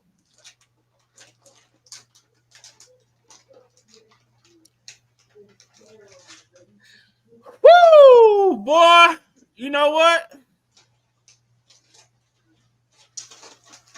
You know what? This some Disney World shit here. A Michigan judge annulled a marriage that took place in Chicago. Bad motherfucker, boy. R.Kelly has been a force to be reckoned with. He's become one of his time's most prolific singer-songwriters, but just like Marvin Gaye, one of his musical influences, Kelly tries to balance a talent that creates uplifting songs like the now classic I Believe I Can Fly, with raw and sometimes raunchy hits like Bump and Grind. The performer is said to share another dubious tie with Gaye. Kelly has been rumored to have romanced underage girls. The whisper started in earnest around 1994 when word was out that he had secretly married a 15-year-old then upcoming singer named Aaliyah. After constant denials from both parties, it was later revealed that the secret marriage had been annulled by a Michigan judge months later.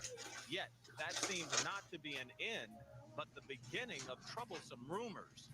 Stories would surface on the street that Kelly had a penchant for young girls.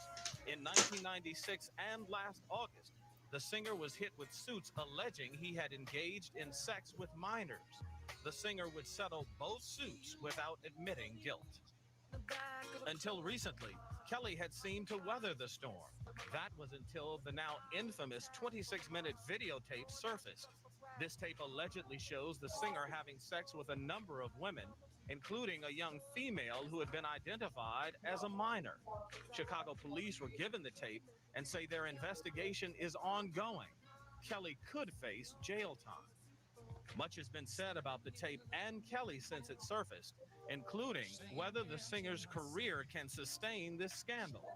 Many have already convicted him, partly because he has remained silent about the accusations until... They have convicted him because he remains silent. Mm-hmm. Isn't that what you're supposed to do when you got lawyers, when something as serious as this, who's supposed to be in place to, you know what I mean, to take care of that? You You got know the what I mean? right to remain silent unless There you you go. If you give up that right Because anything you say can and and win. win, be used against you. In a court and of then law, court of public opinion, nigga, night court, day court, the shit, and you then know. don't y'all see how they spin this narrative and then have his music playing at the same time, wishes to provoke disrespect and dishonor and say, man, forgive him. I'm not even gonna play his music no more. You see how I don't know if y'all catching that. That's the reason for they keep playing his music and all of that. Is Oh to yeah, have people say, we're gonna mute his music. You know what I mean? You see that? You see how all that plays in together? Uh-huh. I yield back. I yield back. Let's get it, man. Let's get it, man. Till now. I sat down with the singer this morning in Atlanta, where he's working on new music. Clearly a difficult time for you now. How are you holding up? And I can't stand this man. I'm sorry. I can't stand this dude that's interviewing. Got a lot of support from a lot they of talking people. about Ed Gordon, like, So, yeah, you know, I feel pretty good. Let's talk about why you decided to talk now. I've been wanting to talk ever since I heard about all of this, but unfortunately, you got to go get lawyers, you know what I'm saying, and get protected because of the fact that I'm famous, and there's just a lot of people coming at me right now. So as soon as I went to the lawyers, of course, they tell you to shut up. You know, you can't say this, you can't say that. And that's one thing I really wanted people to understand, that I've been wanting to say something. I've been wanting to come out and, you know, and say what I had to say. But unfortunately, when you are me or famous, they tell you can't say nothing. So I had to pound them over the head and tell them that, you know, it's just enough is enough. You know, people coming out of the woodwork now. I gotta come out and say something. So even though one hand is behind my back, but I'm here. You and I talked about a month and a half ago, 2 months ago, right before the tape came out. And I asked you about the rumors at that point. There was no alleged tape. And you said you'd been dealing with those rumors. Now, why would it be a rumor 3 months? He said, I talked to you 3 months ago. So I talked to you months ago before the tape came out, and there was rumors circulating. Rumors.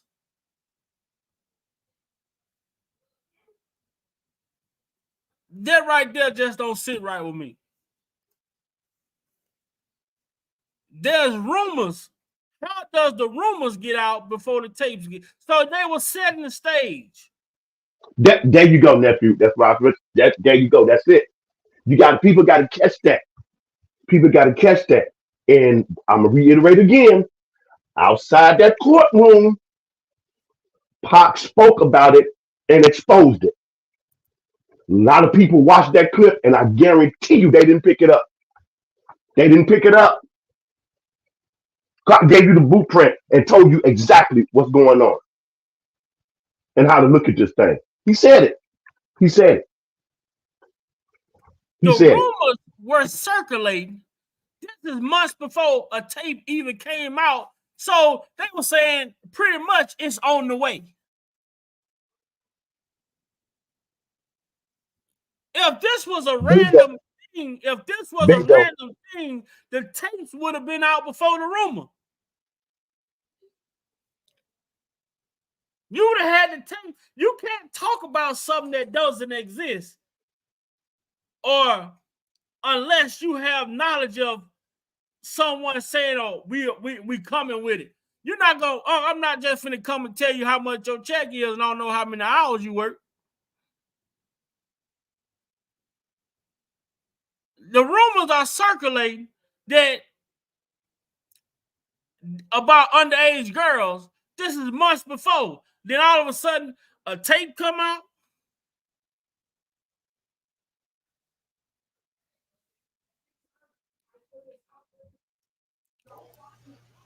I just don't. I mean, my mind just doesn't process that to be, something that just makes sense to me. To understand that I've been wanting to say something. I've been wanting to come out and say what I had to say. But unfortunately, when you are me or famous, they tell you can't say nothing. So I had to pound them over the head and tell them that, it's enough is enough. People coming out of the woodwork now. I gotta come out and say something. So even though one hand is behind my back, but I'm here. You and I talked about a month and a half ago, 2 months ago, right before the tape came out. And I asked you about the room. 2 months before the tape came out, and he asked about the rumors of a tape. Make that make sense, man. Mm-mm.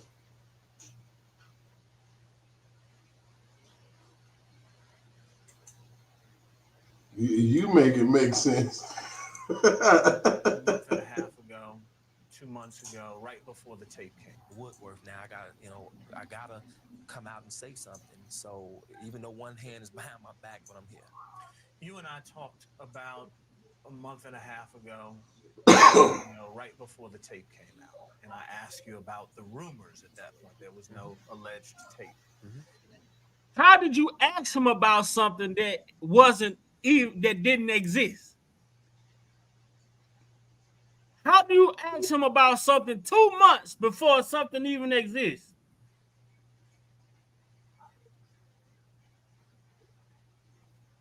Let me say this real quick, nephew, before you finish playing that. I hope y'all catching this.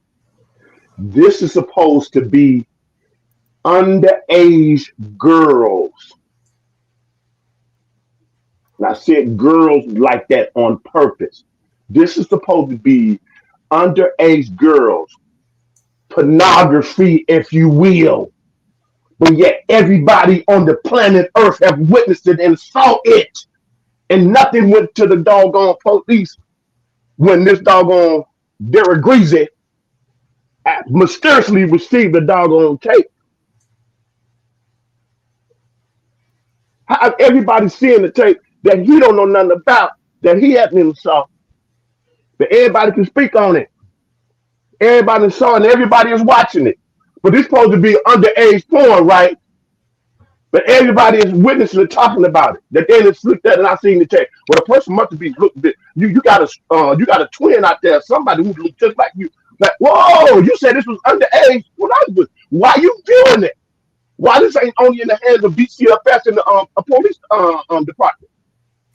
Huh? Make it make sense. Think. That should tell you how people spin you and people run with a narrative. I yield back.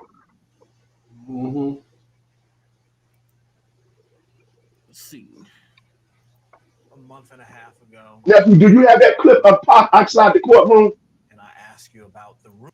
I don't have it. I gotta look for it. I had it a while ago, but I had to delete stuff in order to put new stuff up. Right. J-Rock probably. Maybe somebody got it. You ain't got it on hand, do you, Provoke?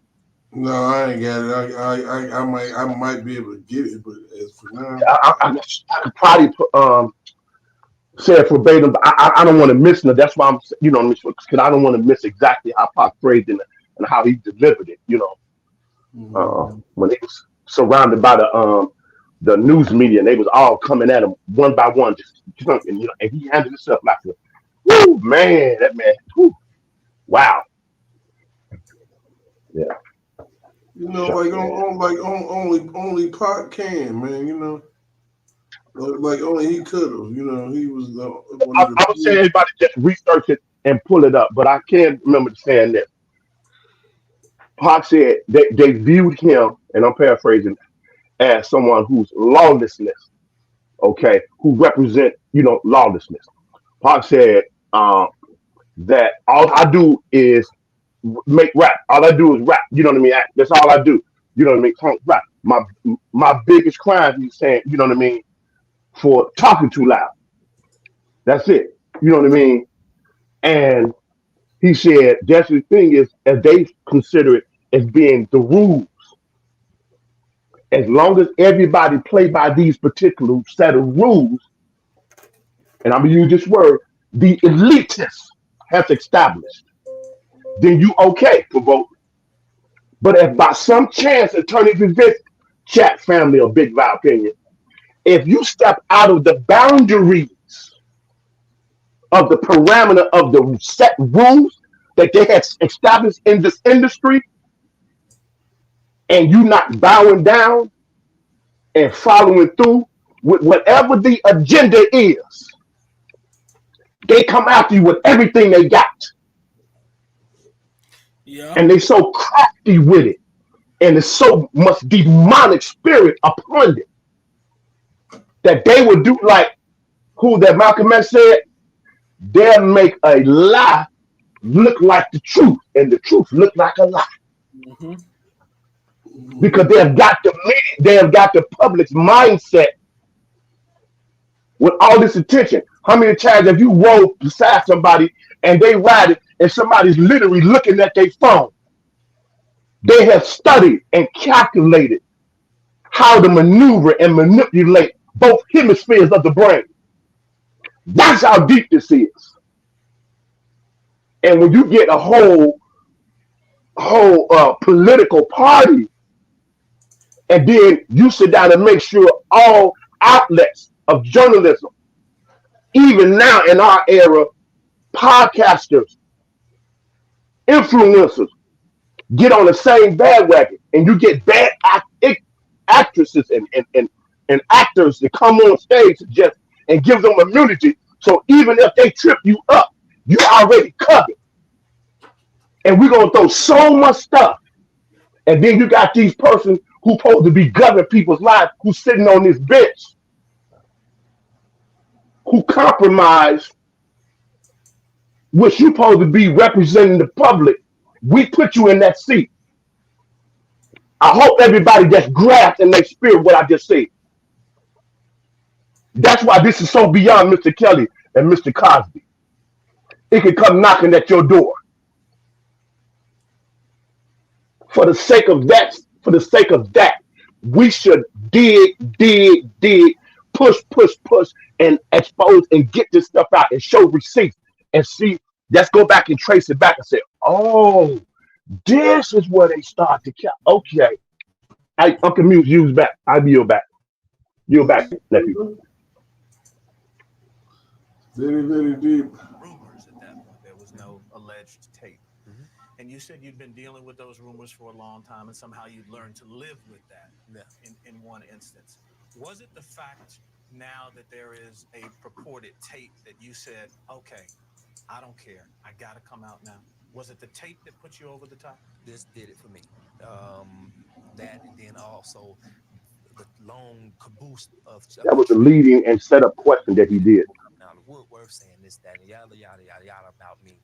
And just the rumor of it all, it made me say, I got to come out and I got to say something. Are you, and I know you all have drawn the wagons and you keep your camp close, but are you aware of how many people believe you to be guilty now? I've heard a lot of people that said a lot of things as far as I'm concerned, as far as the tape is concerned, as far as a lot of rumors. But right now I can't really deal with that because I got to deal with, showing people that I'm not guilty. I got to deal with dealing with the fact that I got a life and I got to protect that life. You also have a family. Yeah. How are they dealing with this? You have 2 children. Yeah. And a wife. Yeah. How are they dealing? Well, my wife is totally behind me because she knows the truth and she's in my corner. And my kids are too young right now to really know what's going on, but I'm sure when they grow up, they'll know the truth. How much do you think about them when you look at this situation? I think about them maybe a million. So you got to watch how he phrases his question, how he leads up Before, which with was his question. 50%, you know, what I'm saying, as I far as can't stand this dude. and the reason why is He's part of the because machine. this is it just brought me to a conclusion, you know, as far as trying to make a change in my life and just trying to turn this whole thing around. And as far as myself is concerned, and really notice how important my kids are, how important my family is. In the year 2021, the future of I definitely wouldn't settle. Did you have any kind of relationship with those two girls? Absolutely not. You did know them, though? Yeah, I know them. Did you have a professional relationship? No. You had no professional relationship? No. And you had no personal relationship? You done told you already, fam. Damn. You got to listen to how they ask the question. They'll ask you the same question, nephew, 100 times, 100 different ways. Very crafty. You can't sit down and talk to a satanic individual like that. You can't sit down and talk to them like that by yourself. And go into detail about You got to be fully equipped to sit down and talk to somebody who's crafty like that, who's trained to do that. a piece of paper. And use psychology, how they dress questions. And you can't sit down like that. You are saying there was no professional relationship, though, with either one of them, correct?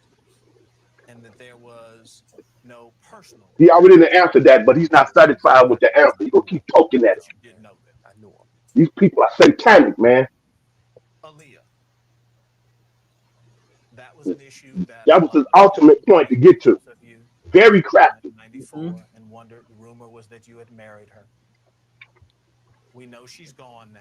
We know that she can't defend herself, but records have been brought up. A marriage license and an annulment paper. No disrespect here, Gordon. Whoa. Pause that, nephew. How could you have two?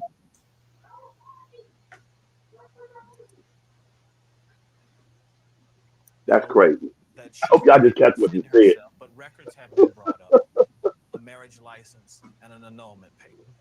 No. How you get a paper? You're not gonna get no paper from annulment. How can you get paper? He ain't got no document or nothing. He ain't got no document number, nothing that he's sharing with Billy. He's just talking out his forehead, and people just run with that. How you get a the way paper from something that didn't happen? Yep. If that's the case, the annulment paper would have been locked up. If he had, Right. if there was a paper of an annulment, he go to jail. Right. The annulment, that means it never happened. You supposed to have a docu number, Brother Q told us. Supposed to have a docu number. Yeah, I mean a docket number. He ain't got nothing. He just talking. Anything. And this is what they do. To show that something took place between a grown man and an underage child is enough to lock him up. Right. Whether it's the docket number, whatever the paper of annulment, if they had an annulment paper, he would have been locked up. Right. If it was a docket number, he would have been locked up. Correct. So every interview that he went on, Provoke, he was actually being interrogated. A lot of respect for Leah and her. Like the prosecution side. This was interrogation. I would not do it. Because I would not Leah has nothing to do with this, and I don't like that it's so low. Mom and her father. Understand? Yes. And again, if you choose not to, I've done a lot of things in my life, man. That Trying to be forthcoming, answer questions, be an asshole. Have you ever made tapes? But they back you in the corner, Provoke, and pressure you and come at you at all different angles. Regret, man, and I'm even getting, I feel like I need help for that, and I'm getting help for that. Things that I've done in my life that I don't, really care to discuss here. I can't give you a whole list of my sins and the whole thing, but I've done a lot of things in my life that I'm trying to get help for. That's why All of us have. Yeah. No one is exempt. Reverend Meeks right now, and just trying to get some understanding to what's going on in my life. But that being said, those things that you've done wrong, did that include? See how you poking that? That's why you be careful what you say and what you don't say. I'm not talking about with minors now. I'm just talking about period. See, I can't stand this dude as he breathes. Everything I've done wrong, of my sins. Robert, and I want to help. I want somehow when people leave to be able to say, No, you don't, man. You want to appease the powers that be. That's all that is. Why would I go to see if I robbed the bank on a tape? That's Hold crazy. on. I wouldn't do. Understand, because I will say this. I don't know if it was you or not. That stuff getting me heated, bro. That's getting me heated. Hold I'm on on. 10, man. Hold on. Who will say, if it's not him, he's got a straight up twin that he doesn't know about. Do you understand? Because I will say this. I don't know if it was you or not. The person in the tape resembles you a whole lot. So he's seen the tape. He watched the tape. Yes. Yes. He's telling you. So 2 months prior to this interview, he had already seen the tape before R.Kelly before it even went to a Yes. prosecutor's office. Yes. Yes. That's the point. They be incriminating themselves. You, Right. you gotta You listen see, to bro, this how they do. This is the wicked stuff that they do. This is how prostitutions work. Now he just sat there and admitted that he seen the tape, and this was 2 Yeah. months. He said 2 months prior to doing this interview. Yep. 2 months before a tape even came out Yep. to the public. So Yep. that let you know some shit was being manufactured. And he said, I don't know if it was you.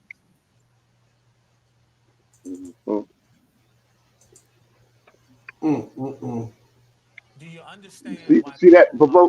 that is the I case? see it. This person, if it's not you, resembles you. Do you understand why they think that in fact it's you? Body type, face, etc. No, because I haven't seen the tape. So, but I've heard that, of course. Why not look at it and be able to say that is not me unequivocally? Because I can say it with all confidence right here that it's not me because I didn't do it. You know, it's just if a person tell me, you know, did you rob a bank yesterday? And we have you on tape robbing a bank. If I didn't rob a bank, why would I go to see if I robbed a bank on a tape? That's crazy. I wouldn't do that. Why do you believe there's so much here? The 2 lawsuits, a third one is being looked at from a young woman who says that you See that? coerced her That number as a 3 minor tape. to get an abortion. The Aaliyah question. Now that we're fighting because, well, for one, I know I should have fought those other ones, but I didn't. That's in the past. I can't do anything about that. But now you're alleging that third one is totally false. It's all, yeah, it's false. As you say, the other 2 are. Yeah, because we're fighting that. I can talk about that. You know, I couldn't talk about the other ones, but I wish I could. But this one now, I'm fighting it, and people will see when the smoke clear that all of those were lies. Time Movie Shoes. Topics that matter. Insight into your world. Lead story. Sunday at 11 a.m. Get your friends on hot smoking catfish. This is some old shit for real. You get ribs, chops, some fries, my dude. Get back there cooking in the greasy spoon, arguing and shit. They using lard and all type of shit back then. So we out of lemonade, we out of Coca-Cola. The ice machine don't work. Believe everything you see. It's a lot of ways to doctor a tape. There's a lot of ways to make things look like what they're not. Now, I haven't seen this tape, and I'm not interested in seeing this tape. But I know that, you know, like I said earlier, I got a lot of problems in my life. I'm dealing with a lot of things within myself. I'm not this perfect guy. I'm not sitting here saying that. I'm not an angel, but I'm no criminal. Sparkle, ex-protege of yours, she says the girl in the tape is her niece, and that's you in the tape. See. What do you say to that? Absolutely not. It's not. And not only that, from what I hear, what my lawyers tell me, the girl said it's not her, and even her mom and her father said it's not her. Do you believe that Sparkle has an axe to grind? Yes, I do. Did you have a relationship with her? A business relationship. Only a business relationship. Only a business because relationship. there were rumors, as there often are with entertainers. See, here it is. See. So there are gonna always be rumors, and there's a whole lot of rumors. So the axe to grind would be based on business. Ooh, this is sick, man. Ooh, this turns my stomach up. Well, it was business. The relationship was business, and then it became personal. situation with that is, you know, Sparkle. I did an album for her. She got some success off of it, and her next album, she wanted somebody else to produce it with me, and I just didn't agree with that. I felt like if this one is successful, then the next one's going to be successful, and that's just not the way I'm doing business. To just bring in other producers. I'm the producer in that, and this is what I do. I'm gonna produce you. The first one was successful, and I feel this is gonna be successful. It became a big deal. I mean, it became a really big deal, and um, where it was just some bad blood between us, and she didn't like it, and she left the company, signed with someone else, and then that person who she wanted to produced her. It didn't work out. She became really mad, really angry, and it's just been downhill ever since. So Sparkle, I would say, has a lot of reasons right now to be mad at me. Do you believe that those reasons are turning Yeah. into See, these a accusations? woman scorned, and he made a song out of it. Probably has Huh. something to do with it. Yeah. Let me ask you See, about career. and that man sitting there know how that goes. Investigative. Ooh man, I ain't gonna. Amazing. Well, I can't listen to Highly this much longer. anticipated. People Yeah, say the I'm on sales 10. went through the roof. I'm on I mean, it 1,000, boy, with feels, that dude. while good, not what anyone Cause I anticipated. see the evil coming off When him. Ron Isley mentioned you at the Soul Train Awards, there were boos in the audience. Are you concerned about your career? I'm very concerned about my career, but most of all, I'm concerned about my life because the career is after that. And that's what I should have seen in the beginning. In the beginning, I didn't see it. It was the career. It was R. Kelly. It was the bling bling. It was the women, the clubs. But now I'm looking at my life here. I'm a human being. I have a life here to protect. Of course, I care about what people think about me, what they think about my music. I love my fans, love my music. But this is a bit more important than the music career, and I love my career. But everybody know I love music, but I'm trying to protect my life right now. Can you, and I hear that, and I'm not trying to minimize, but do you believe your career is stunted from this point on? Can you recover it all? We saw accusations against Michael Jackson, and while his career still thrives, it's not what it was prior to the accusations. Do you believe that you're hurt from this point on? Well, I like to think positive. I like to say that um, once people see that I'm not a monster like people out there saying I am. I'm not a monster. I'm not out here doing the things that people are saying I'm doing. But at the same time, I'm not a perfect guy. I don't want people to think that I'm trying to be an angel either. I said earlier, I got things in my life that I'm dealing with. That's why I'm working with the Reverend Pastor Meeks right now. But and I'm trying to just clear a lot of things up with my life. Get from around the people that I used to be around. Stop hanging around the same environment and just and get into a more positive light, even with my music. And I hope that people would see that, and I hope that they would, understand that. Hey, look at all those movies, huh?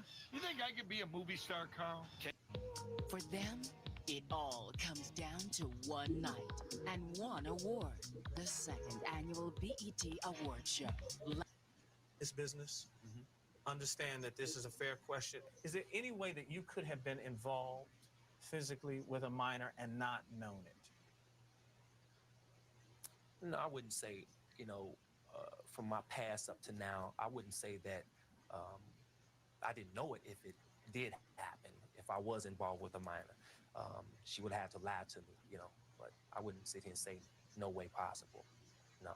How concerned are you about the possibility of jail? The idea that if the Attorney General brings charges, you could be, if the tape is to be believed, charged with sex with a minor and videotaping child pornography. I know you say you don't think about it because it's not true, but they're still investigating. I do think about it. How concerned are you? I do think about it, and I'm very concerned. I'm very concerned when people can get something going about you, and you're being famous, and it spreads so much.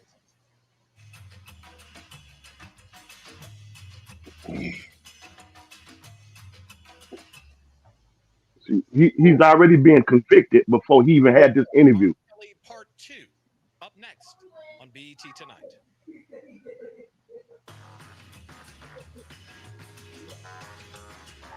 He's being interrogated, man. He's been interrogated, man. It's just Oh sick. yeah. It's just sick. It's sick. They just evil, man. Until they come knocking on somebody's door, Nobody want to get in. They play dumb and like they don't know what's going on and go with the narrative and the propaganda. But when it happens to you and your family, then all of a sudden people want that same grace and understanding. Is Kelly I'm and done a with it. 15-year-old girl.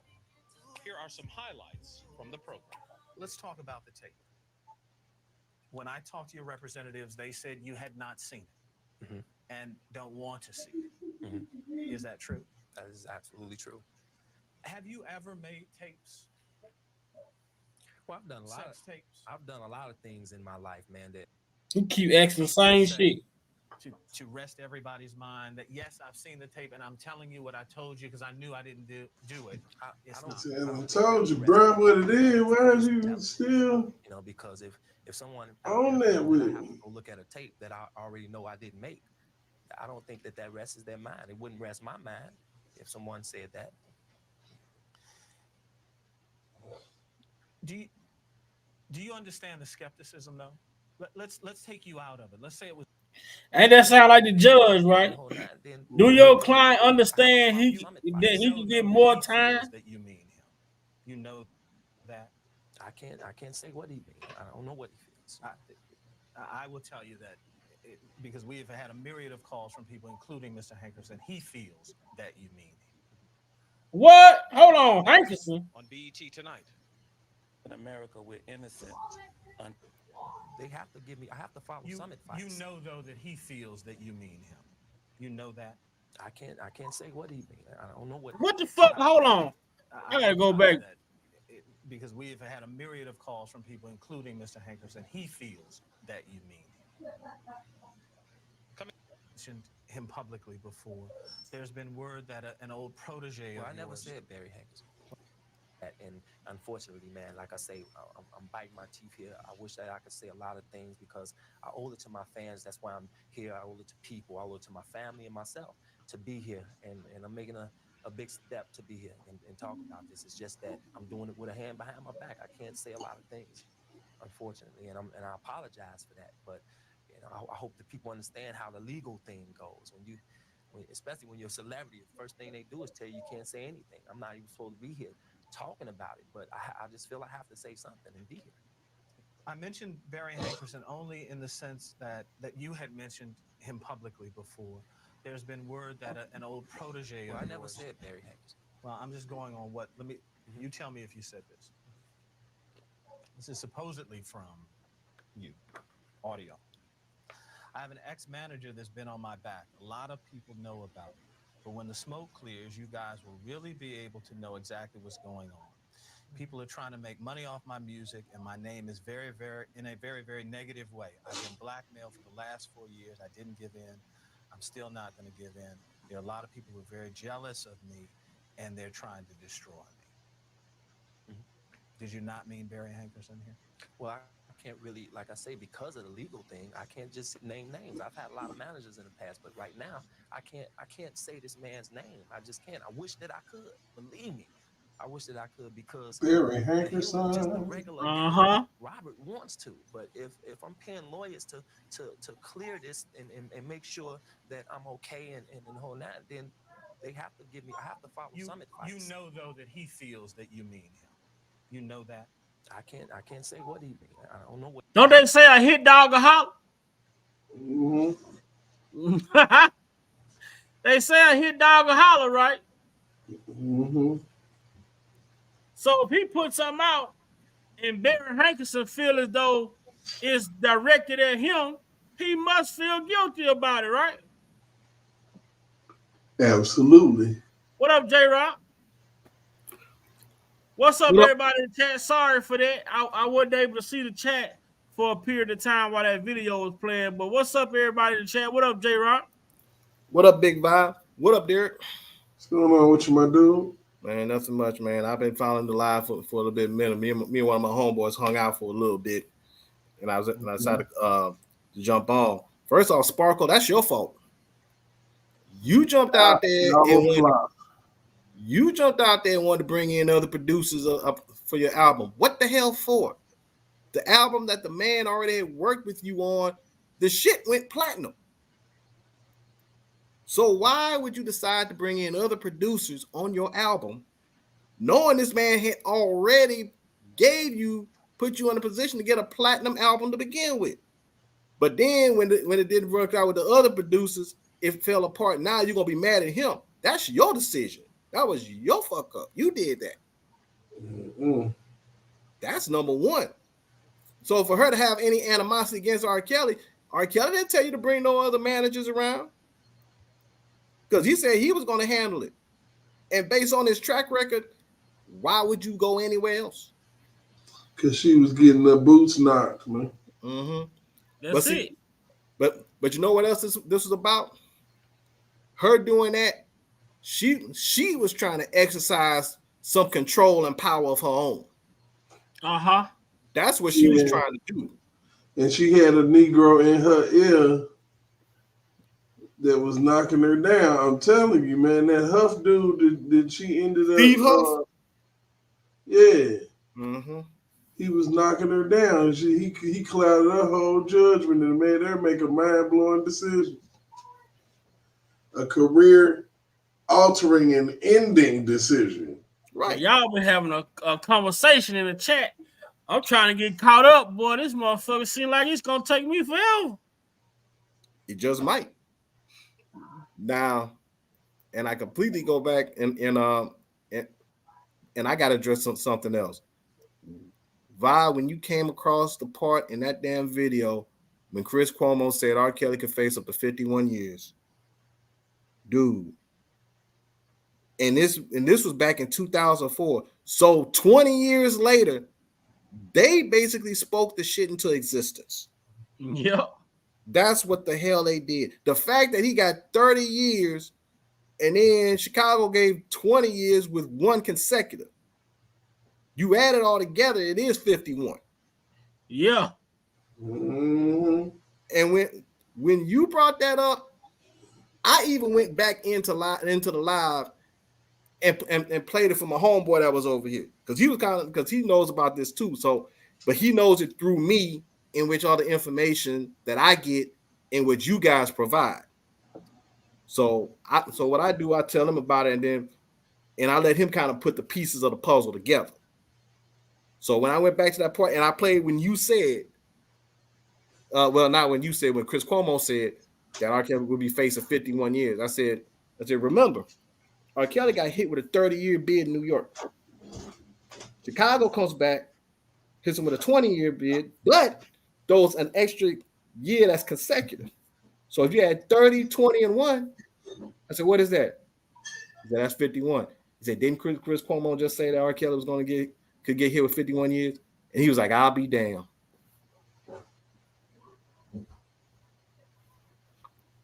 There's no way you're going to turn around and tell me, oh, that's just a coincidence. That don't mean, bro.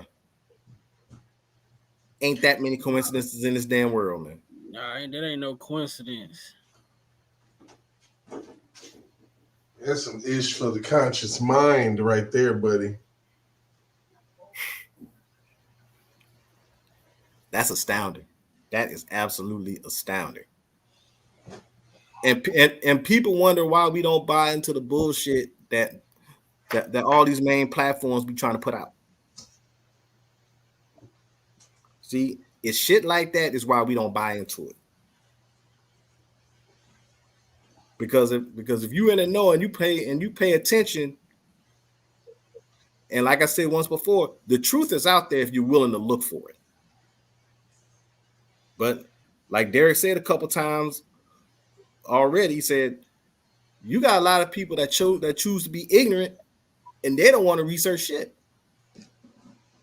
Not at all. What I'm researching for when you just gonna tell me? Right, you just want to be spoon fed whatever they want you to whatever they want you to know. Mm-hmm. Please believe me. And how crazy it is that she wants to blame R. Kelly for all her damn ills. And the funny part about it, when you played the part about when y'all played the part about Jim Derrigata saying that, well, he was called anonymously, told him go to the mailbox. and you got to tape anonymously. But then he turns around, he said, "Well, I can't testify because I got to protect my sources." What sources are you protecting when you already got the shit anonymously, or you got an anonymous phone call, but you protecting sources? Right. You don't know who called you, but you protecting them. You gotta make it make sense, man. See, this is why I told people a long time ago. I said, you can't tell me nothing about this shit with R. Kelly, because I tell you right now, you might get your feelings hurt. Not by me insulting you, but by me ripping apart your narrative like Wolverine. Mm-hmm. Because now all of a sudden now you got to dispute the facts that I put in front of you. And see, and the main thing that I've been bringing up, and it's been really tripping people up, really messing them up. The fact that Aaliyah filed that lawsuit, and it's almost like, well, how come we didn't know about? How come nobody told us? I'm like, nobody wanted you to know. That's just the point.